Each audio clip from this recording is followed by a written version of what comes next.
Hey everyone, thanks for tuning in to Leader by Faith. Joanna Vasquez here. Before I go into details on today's short video, hopefully short because you guys know I can ramble. I want to make clear again the three things that we all must remember. One, you're better than the devil. Two, you're unconditionally loved. And three, you're protected by grace. You're better than the devil because you're unconditionally loved. You're unconditionally loved because you are protected by grace. They all go together. You cannot believe in one and not the other two. You cannot believe in two and not one of them. You have to believe and you have to repeat it every single day. You are better than the devil. The devil has no say in your life. Why? Because God loves you unconditionally. He loved you so much that he gave his only begotten son. He gave his only begotten son for him to shed his blood, which is grace. Grace is what allows us to be protected by all of the human flesh, evilness, and thoughts and feelings and actions that we do on our daily lives. Old Testament is not you. You cannot say that you don't believe in the Old Testament, but you believe in the New Testament. But what I'm trying to say is the Old Testament is a way for us to understand what he had coming and how powerful he is in the New Testament. The Old Testament says you're supposed to be crucified if you disobey your parents, if you lie because it's abomination, if you didn't believe in God, if you could, went against any of the 10 commandments, right? God doesn't work like that anymore. God said, I love them so much. I am going to make sure that they know this, and I'm going to make sure that they know that no matter what, I'm with them.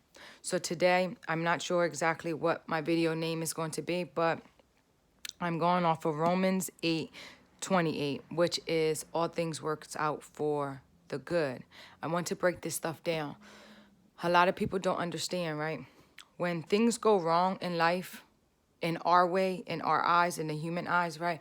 We tend to think and believe that it's the devil. Now, I'm going to post a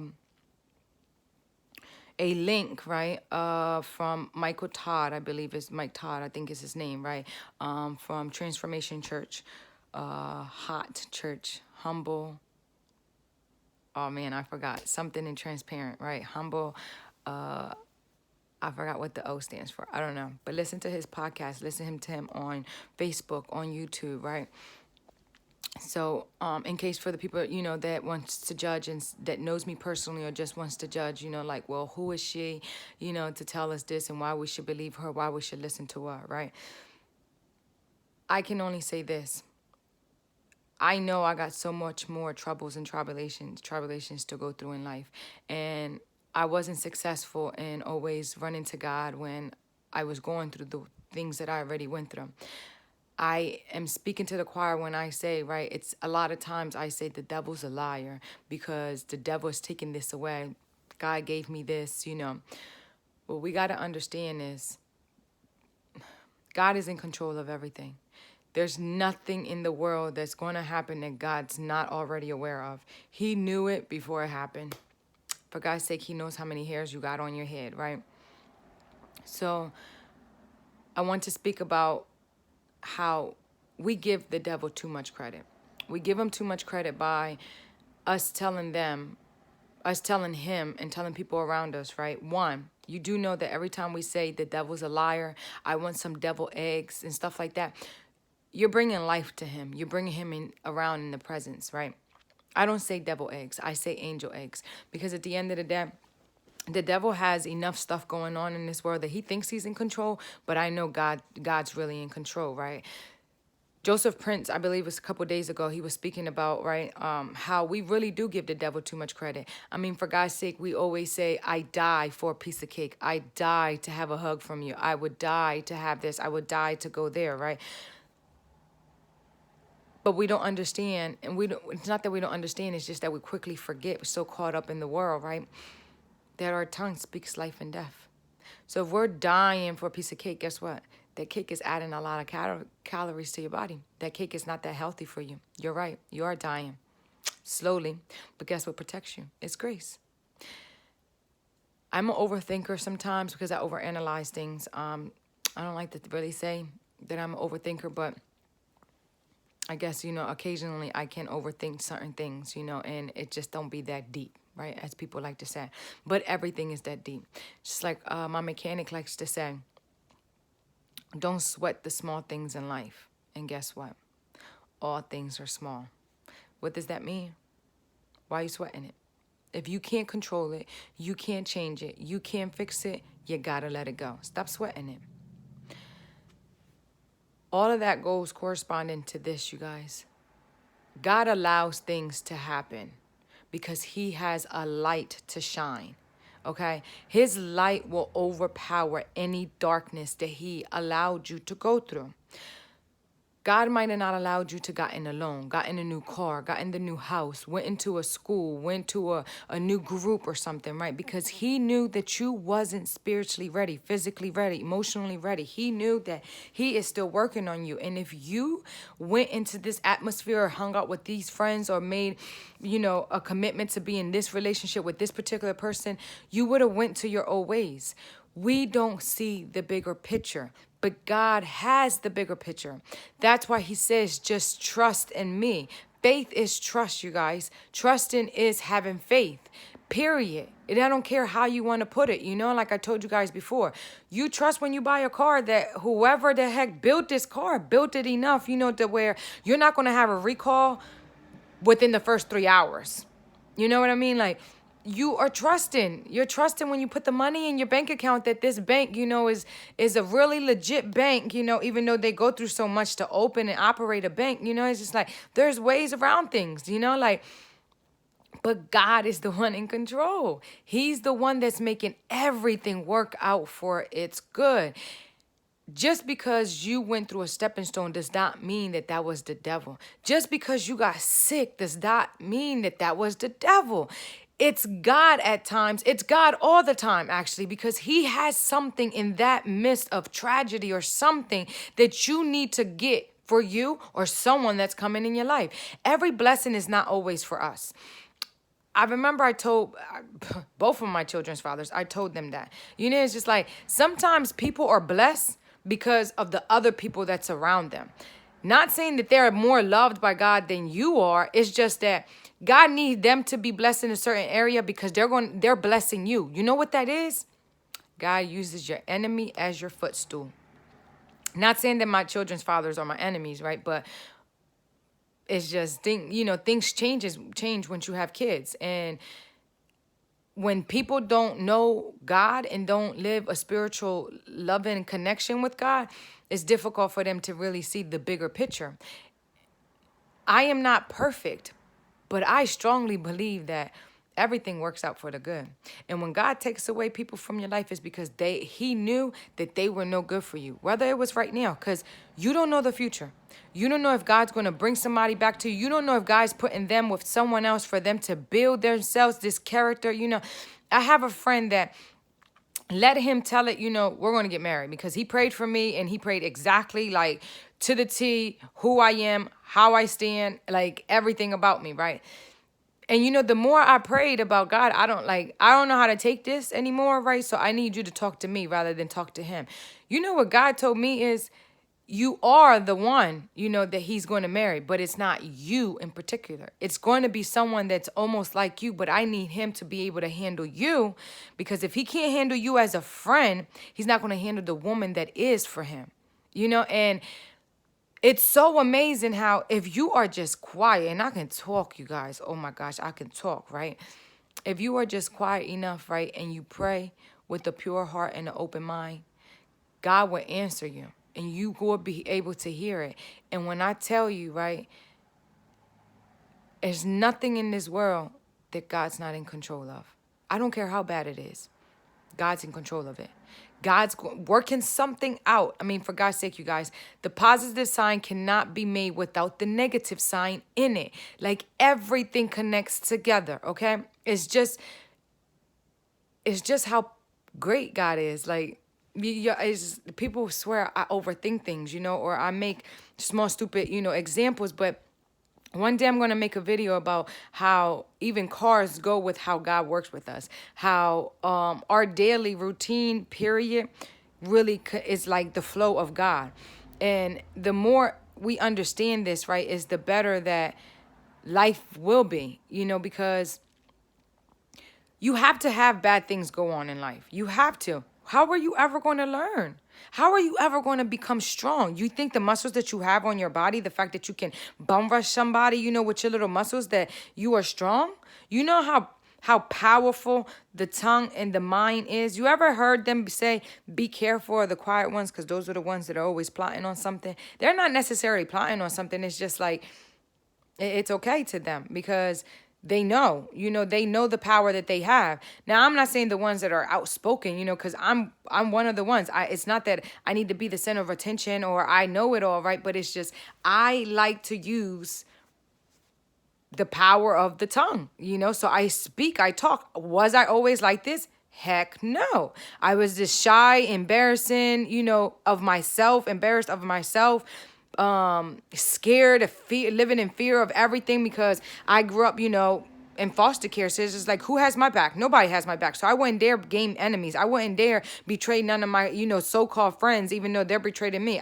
They have family, they have friends, they have sisters, they have brothers, they have cousins, it's just like they have ace boom coons. I stand alone. But I wasn't always alone. It was God. God loves us so much, you guys, that everything that we go through, yes, it is a test. It's just test. And it don't matter how many times you fail it, because grace is going to pick you right back up and let you keep on flying, because that's how good he is. So I want to talk about Romans 8:28.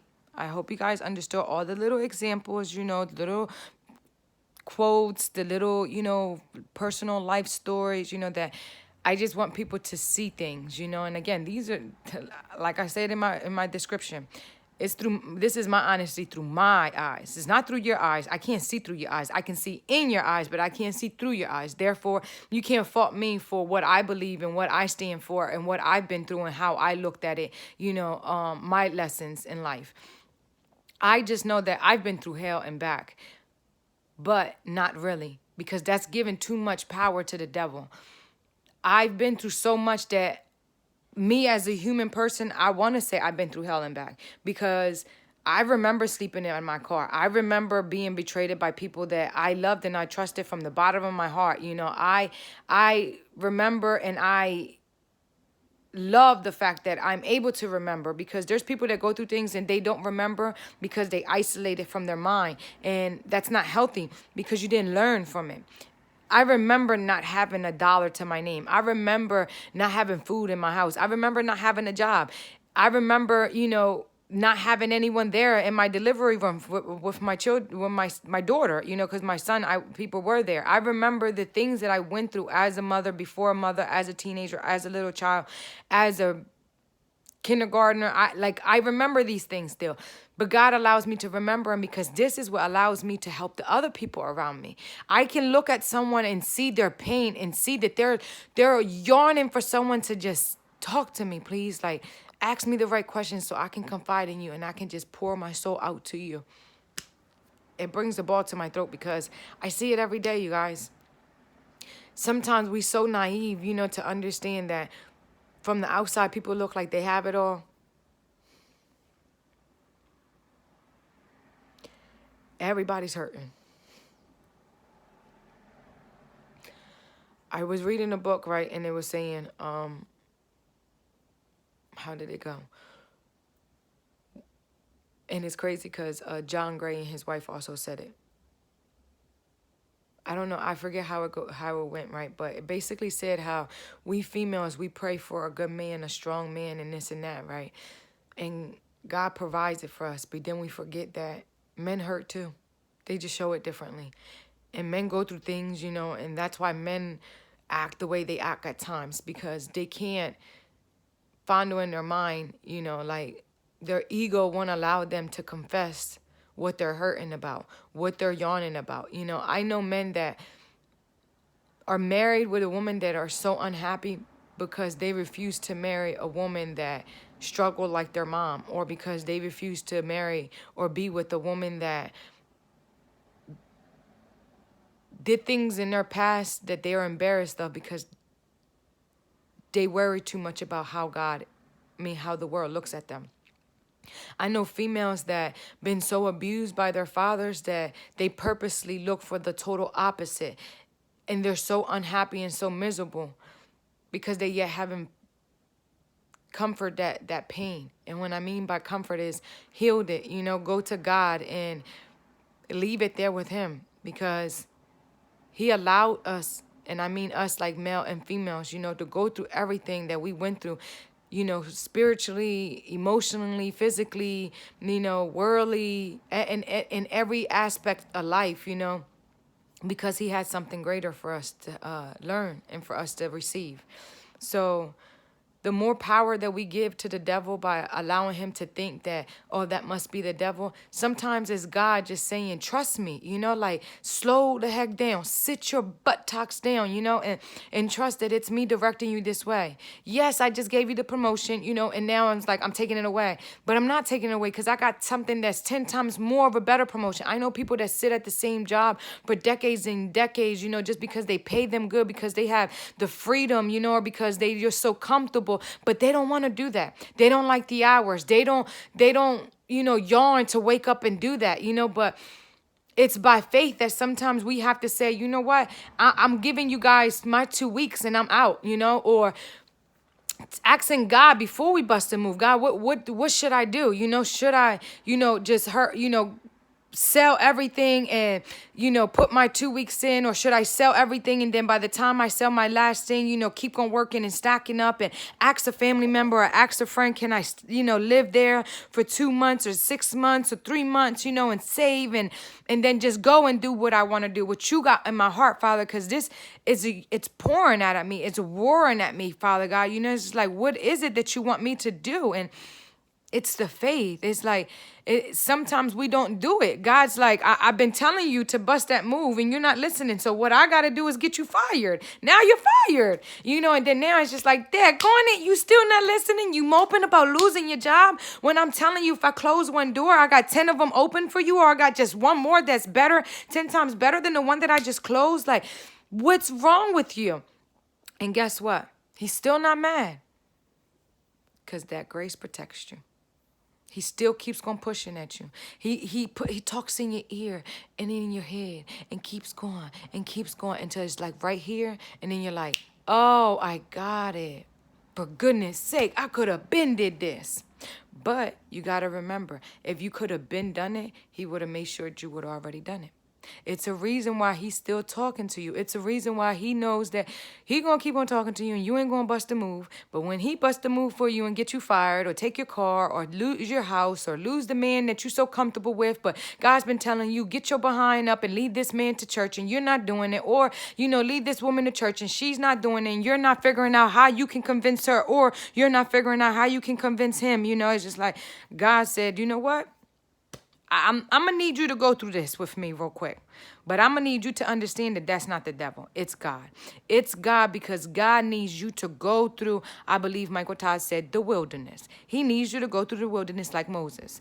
God uses the unfavorable ones. God uses the ones that have, speech problems and anger problems and thieving problems and adultery problems and lying problems. And guess what? He wants us. He wants all of us to have them type of problems. He don't want the ones that think that they all good because they got, a 90K a year job, or because they can come and go as they want, or because they got black tags, or because they got multiple zeros on their account, but they don't pay the tithes. They don't donate to a nonprofit that's helping the community. They don't even they don't even give $1 to the homeless, and they got black tags, for God's sake. You ain't missing that $5. You ain't missing that dollar. And why you giving them $1? You can't even go to the store. The dollar store now charges, 104 for a Coca-Cola or something, because you got to pay that 4 cents, on what's it called. Like, really, what can somebody get for $1 now? It's so much deeper, you guys. Romans 8:28, and it reads, and we know that all things work together for good to those who love God, to those who are the called according to his purpose. For whom he first foreknew, he also participant to be confirmed. I guess that's what the word is. I don't know. Confirmed to be the image of his son, that he might be the firstborn among many. Now, 8:28, the breakdown, it says, God works for good in all things. This verse did not affirm that all things are good or that all things work together for good for all people. Rather, the great promise is that God will overrule and work even through the tragedies caused by sin's presence in the world to accomplish his purpose in the lives of those who love him and who have responded to his call. For certainly nothing can be hidden from him. For knowledge must be understood as a part of God's relationship to his creation. I'm going to read the breakdown again of, and we know that all things work together for good to those who love God, to those who are the called according to his promise. This verse does not affirm that all things are good or that all things work together for good for all people. It doesn't say, all things are going to work out together for you and me, period. No. It says, rather, the great promises is that God will overrule and work even through the tragedies caused by sin's presence in the world to accomplish his purpose in the lives of those who love him and who have responded to his call. If you have faith as big as a mustard seed, if you pray and if you come to him rather than getting annoyed and frustrated, that's when he will make sure all things work out for you, because we are all his children. He called all of us, period. He's not going to make you and say, I don't want you. He didn't make God knew every single one of us before our parents had us. Excuse me. God knew that them two parents was going to have a one-night stand and you were going to come. God knew that these two parents were going to be together for 5 years and then you were going to come. God knew that you two was going to be together for 6 months and then that child was going to come. God already knew it. So he's not going to make you and then say, you're not good enough. I don't want you. We're all called already. The minute that he gave Jesus up, we're all saved by grace. You got spit out by your mom coochie or by her she getting cut open, right? Because we all didn't. We came through the belly or out the coochie. Point blank period. Nobody comes out the butthole. Nobody comes out the mouth, right? So if you came out, that means you're called already. Point blank period. You're called. All you need to do is to receive that call is pick up. The way you pick up, guess what? Is having faith. Faith as big as a mustard seed. Believing. Believing is having faith. Having faith is believing and trusting. Believing and trusting is having faith. And faith is the substance of the things not seen. You can't see it. That means stop trying to make plans and have A, B, and C, right? And then when A don't work out, you try to go to B, and that don't work out, you could try to go to C. And then by that time, it's like, oh, the devil's a lie. The devil don't want me to have this. No, it's God that don't want you to have this. It's God that doesn't want you to make that stupid mistake because you don't know what's at the end of that tunnel that you're trying to go through. So God's not going to allow you to open it. Keep going knocking on that door. It is not going to answer. He's going to answer the other side. Go to the other side, because when you knock, it shall be answered according to his promise. If it's not being answered, that's because you need to stop it. Stop knocking before you knock your knuckles off of your hand. Yeah, your wrist, because your hand, right? Whatever, right? I get the point. Romans 8:28, you guys. Don't just read the Bible without understanding it. Read to understand. Understand to have knowledge and wisdom. And I want to leave you guys with this, a recap. You're better than the devil because you're unconditionally loved. You're unconditionally loved because grace protects you. Grace protected you because God said that you are that important to him that he's going to give his only son to a virgin, the Virgin Mary. She didn't have to do what we do to get our children. She got it. She was that blessed. You are called. All you got to do is pick it up. The way you pick up that phone call that God called upon you is by making sure that you have faith. That you have faith as big as a mustard seed. And when you believe and trust in him, that means that you are carrying that faith. When things go wrong, don't think that it's the devil. Don't speak the devil into your presence of already tragedy. Don't say the devil's a liar. Rebuke him in Jesus' name and tell God, I trust you, Jesus. And I don't understand what's going on right now. And I don't understand why am I feeling like like this. But I'm telling you, Jesus, God, I trust you guys. And I know that you got my back. I'm going to walk through this wilderness, and I know that you shadowing me with that cloud, and you're going to allow the devil, to step behind me, and he's going to be behind me the whole time. However it makes you feel comfortable. Everybody prays in a different manner, you guys, but talk to him. Talk to God throughout your day. Know that you are called. It is your time. It is your season. It's your season every single day because of grace. Don't keep on putting it to pass. God got you. He got you. Do everything with love. Thanks for tuning in.